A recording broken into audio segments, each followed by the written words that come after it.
If the world around you turns irrationally. Bonjour à tous et à toutes. Donc aujourd'hui on se retrouve pour une nouvelle vidéo et aujourd'hui je vais vous parler du Tombeau des Immortels, donc le premier tome du nouveau cycle de Vampiria, donc Vampiria America de Victor Dixon, édité chez Robert Laffont dans la collection R. And the lights and the noise stress you intensely. Alors pour le résumé, on est donc dans un monde où Louis XIV est devenu l'immuable, Louis l'immuable, pardon, où en fait il a réussi à se transformer en vampire et aujourd'hui les vampires règnent en maître sur le monde. Et donc là on est plus de 300 ans après la mort / réincarnation, transformation de Louis XIV en vampire. On est plus précisément dans ce cycle là pour ce premier tome à New York. On suit donc 6 jeunes gens, 6 desperados qui lors du bal des débutants, où justement une personne de la noblesse, de la haute société, des 13 colonies, va se faire transformer en vampire au sein du Nécropolis. Sauf que dans le Nécropolis, lors de cette soirée, il y a 6 jeunes gens, donc 6 desperados, qui vont tout simplement prendre en otage tous les débutants, ainsi que d'autres personnes, et avoir évidemment des revendications vis-à-vis de ce qu'ils sont, de ce qu'ils sont et de leur propre histoire. Mais ils ne sont pas tout seuls, parce qu'à l'extérieur, il y a une petite pie qui renferme l'âme d'une sorcière, la sorcière Sibylle. Les 6 desperados, je vous les donne parce que je les ai plus là, sont Archer Morton Jr., donc un ancien puritain ayant perdu la foi, Annabelle Lee, une belle de sud qui fut belle autrefois, Désirée Dawson, une artiste prodige au génie envolé, Raphaël de Montesueño, un sombre chevalier au cœur écartelé, je suis désolée, j'ai jamais fait espagnol, Voya de la Vallée Bleue, un chasseur cherokee sacrifié par les siens. Donc évidemment, ces 6 jeunes gens ont décidé de faire ces machinations sous les ordres de Sibylle, chacun défendant leur propre point de vue évidemment, mais évidemment c'est beaucoup plus complexe que ça derrière. Parce qu'évidemment, de l'autre côté, le côté des vampires, ils se ne laisseront pas faire. And the fumes of it all suffocate your soul. Then Alors évidemment, j'ai lu le premier cycle de Vampiria. Vous les retrouvez les 3 sur la chaîne YouTube. Donc évidemment, je connaissais un petit peu le fond de celui-ci. Mais vu que c'est un nouveau cycle, apparemment, de ce que j'ai pu lire, ils peuvent lire indépendamment du cycle précédent. Ce qui est plutôt chouette sur le coup, parce que par exemple, je pense à Raphaël de Montesueño. Il apparaît dans le premier cycle, et évidemment, sa participation à la machination n'est pas anodine. Elle est vraiment réfléchie, calculée, on peut le terme que vous voulez, elle est vraiment importante. Mais c'est vrai que quand on n'a pas lu le premier cycle, on comprend pas trop ce qui s'est passé, par exemple. Mais ce qui était plutôt chouette, ce qu'a bien fait Victor Dixon, c'est qu'il a rappelé un petit peu ce qui s'est passé dans le cycle précédent. C'est ce qui fait que, en ce qui concerne le monde dans lequel on est, passant par rapport à Raphaël et d'autres choses comme ça, Victor Dixon on fait un court résumé, c'est ce qui en tout cas permet au lecteur de ne pas être perdu. Autre point on parlait de perdre le lecteur, je parle de perdre le lecteur, pardon, c'est que, comme on disait, à part Voya qui est un petit peu en retrait, Voya c'est le Cherokee, donc je vous ai pris un instant, il est un peu plus en retrait, il est présent pour certains trucs, je pense notamment à certains flashbacks où ça parle de la machination, ouvert à la fin, il n'a pas une importance très importante, mais en tout cas on sait que sa présence elle est là et elle est essentielle, et je trouve que c'est plutôt un bon point, mais c'est parce que, comme je disais, à part les Desperados, donc qui sont Archer, Raphaël, Désirée et Annabelle et Sibylle à l'extérieur du Nécropolis, on se retrouve pour le coup avec au moins 5 personnages différents de base, en comptant le fait qu'on a d'autres personnages, je pense notamment, comment il s'appelle, Monseigneur Agonias, c'est vrai que j'ai pas les noms à souligner, ça m'a un peu perturbé, et tous ceux qui sont évidemment du côté des vampires qui essaient de trouver un moyen de faire sortir tous les débutants, d'éliminer les desperados, etc. Et donc tout ça évidemment du point de vue de Sibylle. Il faut savoir que chaque chapitre débute avec, on va dire, le nom du personnage qu'on va suivre durant le 10 chapitres. Je vais prendre un exemple qui est tout bête, par exemple le chapitre 6, on démarre avec Désirée, Donc là, évidemment, il marque un mois plus tôt. Donc évidemment, comme je disais, on a des flashbacks liés au... comment dire, au personnage et tout. Mais il y a des moments où on va suivre, en fait, je disais là, par exemple, là, le chapitre de la carte chère, la date, l'heure du matin du soir, et par exemple, tant de temps après un moment. Parce que comme je dis là, c'est vraiment pas grand-chose. Hein. Parce qu'évidemment, comme je disais dans le résumé, on s'est cloisonné dans le nécropolis. Mais en fait, c'est ça qui était... Quand je parle de vraiment perdre les deux, vous allez comprendre. C'est que chaque chapitre va être focalisé sur un point de vue. Donc le personnage, comme je disais tout à l'heure, Désiré, Archer. Mais c'est vrai que on a signé à l'intérieur avec les Desperados, c'est que ça va être civil.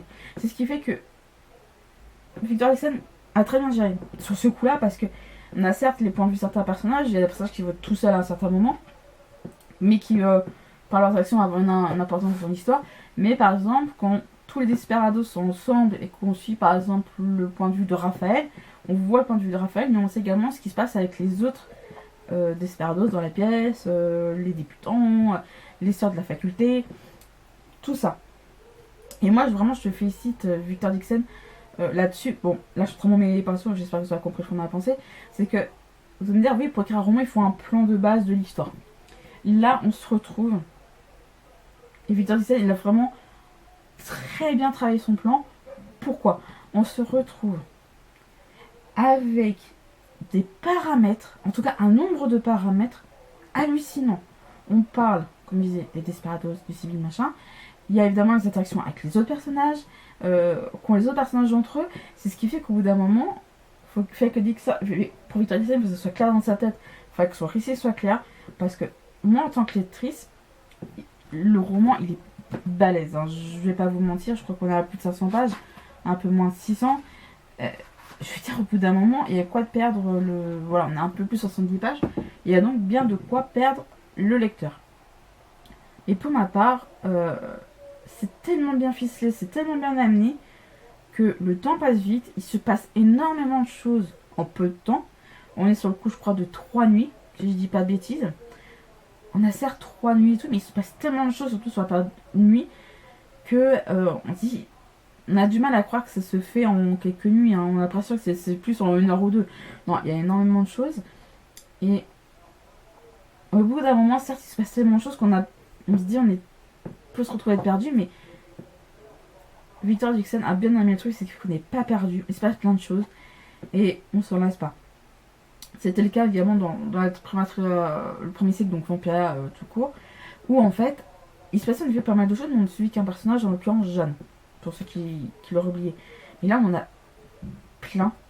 Et c'était vraiment très intense. J'ai bien aimé ce aussi qu'on voit ce que ça a donné, sauf aussi dans les colonies. C'est vrai qu'on parlait un peu, dans le premier siècle, on était beaucoup concentré sur la France, pour le coup, notamment Paris, Versailles. Après que Louis XIV soit devenu immortel, soit devenu Louis l'Humiliable, etc. On savait qu'également, c'était le cas de la vice-reine Anne d'Angleterre, qui est donc elle aussi devenue un vampire au même titre que Louis. On avait pas mal d'éléments qui nous avaient été donnés sur comment on vivait, etc. à l'époque, en tout cas, à l'époque, dans le cadre de Versailles et de la France. Là, le fait d'avoir le côté aux Amériques, en tout cas, dans ce cas, de l'autre côté de l'Atlantique, c'était vraiment intéressant. Comment ce règne de ténèbres, ce règne de vampires a affecté les colonies, et ça, je trouvais ça vraiment intéressant. On en a déjà eu un avant-goût dans la cour des ouragans, le 3e volume du précédent cycle, mais c'était vraiment, par exemple, plus à Saint-Domingue, par exemple, si je dis pas de bêtises. Mais là, c'est vraiment les colonies. Bon, certes, on est là qu'à New York, mais il y a vraiment ce côté où, quand on avait les flashbacks, par exemple, par rapport à Archer, Annabelle, Désiré, surtout, et Waya aussi, on se rendait pas compte vraiment de comment c'était vécu. Et on se dit qu'en fait, la vie n'a pas été aussi simple pour eux non plus. On a vraiment ce côté où on savait que notre colonie c'était pas forcément simple, qu'il n'y avait pas certaines libertés octroyées à certains peuples. Je pense aux esclaves, les personnes de couleur noire notamment, et les Amérindiens, donc les premiers peuples présents là-bas. Mais aussi, ça a été également qu'à là-bas, en tout cas dans cet univers-là. Et franchement, Victor Dixon, il a bien travaillé. Je sais qu'au moment où je jouais cette vidéo, le tome 2 est déjà sorti. Quand j'en ai la possibilité, je vais peut-être me le procurer parce que j'étais tellement bien à fond dans celui-là. J'ai vraiment hâte de savoir ce que le tome 2 va nous réserver, vraiment. Autre point que j'ai vraiment adoré, c'est que j'étais contente de retrouver certains personnages. Alors notamment Raphaël, dont je m'en souviens plus tôt, et un autre qui est tout simplement, je crois, celui qui est devenu mon personnage préféré dans le précédent cycle, à savoir Sterling Rindust. Ce mec-là, en fait, je le voyais. En fait, ici, on a. C'est ça que je me suis basée. Ici, les blasons. Enfin, je sais pas comment on peut appeler ça, pas façon des blasons. Ici, on a donc les personnages, donc les Desperados. Et de l'autre côté, on a d'autres grands personnages importants, mais plus de l'autre côté. Vous voyez, de la machination. Et je voyais à la fin Sterling Rindust envoyé du vice-royaume d'Angleterre. Je me suis dit. Il a vraiment tardé à venir. Notre cher Sterling. Mais ça m'a fait tellement plaisir de le revoir parce que ce mec-là, je l'ai tellement kiffé dans le précédent cycle. Et le revoir là, je me suis dit, ça a fait du bien. Alors, je sais également que c'est Sterling qui sera sur la couverture du tome 2 de ce cycle-là. Donc, franchement, je suis plutôt contente. J'ai eu ma petite larme à l'œil à la fin du roman. Ça m'est pas arrivé depuis longtemps. C'était vraiment ému. Je crois que je vais être fatiguée en plus. C'est ce que là. En me disant que tout ce qu'il a fait dans le roman, on se dit ouais. Parce que comme je disais tout à l'heure, on parlait du fait que Victor Dixon a dû gérer pas mal de paramètres pour vraiment écrire son histoire pour pas être perdu. Mais c'est le principe même de la machination, c'est un plan millimétré, détaillé de ce qui doit être fait en tout temps. Sauf que dans ce genre de truc, il y a tellement de paramètres que les Desperados et Sibyl peuvent gérer, mais il peut y avoir des imprévus, des couacs. Ce qui est arrivé. Et là, franchement, Victor Dixon a su jamais ces petits couacs au fur et à mesure. Et à la fin, certes, les Desperados se sont réunis, mais quand tu te dis que tout s'est pas forcément passé comme prévu, tu dis ouais. Mais tu te dis, ils sont trouvés des compagnons de route. En fait, tout simplement, et c'est ce que j'ai le plus aimé, c'est. Et ils viennent tous de milieux autres qui étaient très différents. Chacun avait un but, des revendications très différentes. Et en fait, ils se sont mis à travailler ensemble. Il y a vraiment à s'apprécier, à se connaître en 3 nuits. Voire même un peu plus quand on compte le temps de préparation de la machination. Investigué par Sibyl. C'est vrai qu'on aurait aimé avoir peut-être d'autres points de vue de. Enfin, on aurait aimé que ça se fasse le mieux pour eux, qu'ils se sont pas battus pour rien. Évidemment, on y croit, on est vraiment à fond. Je parlais tout à l'heure de vraiment comment les gens vivaient un peu à l'époque, pardon. Et il y a un point, je parlais d'ailleurs tout à l'heure des esclaves, des Amérindiens. Il y a un truc que Victor Dixon a ramené, mais je dis c'est vrai que ça fait un truc en plus, mais c'est vrai que ça a vraiment eu lieu. C'est les fameuses chasses aux sorcières aux États-Unis, notamment avec le fameux procès de Salem. Je vous mettrai dans le petit i la vidéo d'occulture sur les sorcières de Salem. Je crois qu'elle a duré quasiment 1 heure, voire plus, je sais plus de tête, où il parle vraiment du procès sur sorcières de Salem, mais vraiment très en profondeur. Et je vais pas parler à vraiment parce que j'ai oublié le constat de la vidéo, tout en détail, mais c'était très bien amené.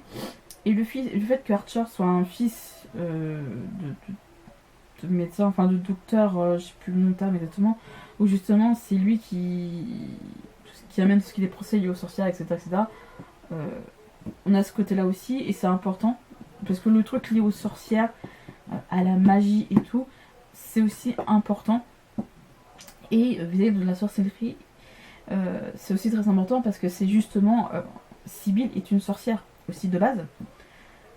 Et c'est ça qui était plutôt chouette, c'est comment la magie, les sorcières ont été traitées aussi. On parle bien des sorcières, pas des sorciers. Voilà, c'est pas le. Voilà, les femmes ont une mauvaise réputation dans ce domaine-là.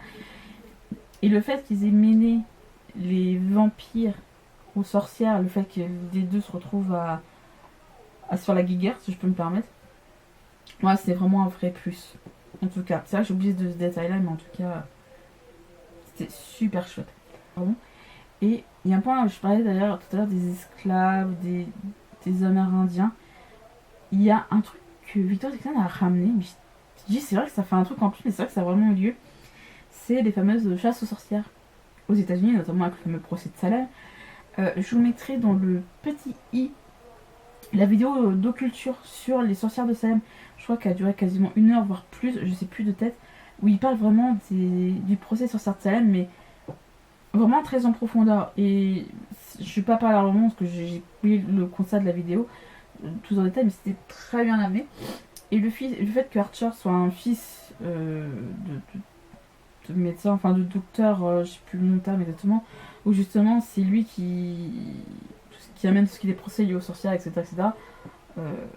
On a ce côté-là aussi, et c'est important, parce que le truc lié aux sorcières, à la magie et tout, c'est aussi important. Et vis-à-vis de la sorcellerie, c'est aussi très important parce que c'est justement Sibyl est une sorcière aussi de base. Et c'est ça qui était plutôt chouette, c'est comment la magie, les sorcières ont été traitées aussi. On parle bien des sorcières, pas des sorciers. Voilà, c'est pas le. Voilà, les femmes ont une mauvaise réputation dans ce domaine-là. Et le fait qu'ils aient mêlé les vampires aux sorcières, le fait que les deux se retrouvent à se faire la guéguerre, si je peux me permettre, ouais, c'est vraiment un vrai plus. En tout cas, c'est vrai que j'ai oublié de ce détail-là, mais en tout cas, c'était super chouette. Mais dans l'ensemble, Victor Dixon nous a offert ici un très beau roman, un excellent roman. Vraiment, ça fait partie de ces romans qui sont pour moi de vraies petites pépites, si je peux me permettre. C'est qu'on se retrouve avec une palette de couleurs, une palette de. Je le comprends, vis-à-vis de nos personnages et tout, mais. Ouais, je pense que c'est comme avec Cogito, donc de Victor Dixon, que je vous en avais parlé il y a pas mal de temps, enfin début d'année 2024, où je disais que oui, on peut avoir chacune ses propres interprétations sur un sujet. Pour moi, il y a un peu de ça aussi, c'est que moi, je l'interprétais d'une certaine manière. Je sais que je pourrais en rester là pendant des heures, c'est pas le but de la vidéo non plus. Mais en tout cas, c'est un truc que j'ai beaucoup aimé, c'était vraiment ce côté où. Bah, certes, je sais pas quand je dis, c'est le fait qu'on démarre d'un truc avec un ensemble de trucs qui n'ont rien à voir ensemble, et à la fin, ouais, on était tous différents, mais si on se soutient et qu'on est ensemble, c'est un peu l'essentiel. Et c'est un peu ça le principe même de l'amitié, etc. Mais au-delà, c'est que même si on a des gens au-dessus de nous qui vraiment nous traitent comme des moins que rien, bah on peut aller ensemble très loin. C'est vraiment ce que dit ce proverbe-là, c'est ensemble, tout ça on peut aller très vite, mais ensemble on va plus loin. J'ai plus le terme exact, mais je crois que ça doit près dans cet ordre-là. Mais en tout cas, moi ça a été vraiment un roman où je me suis dit, il s'est passé plein de choses, on s'est dit. On avait vraiment l'impression de faire partie des Desperados, je veux dire, on est l'un des leurs. C'est que moi j'ai beaucoup plus aimé dans ce roman-là.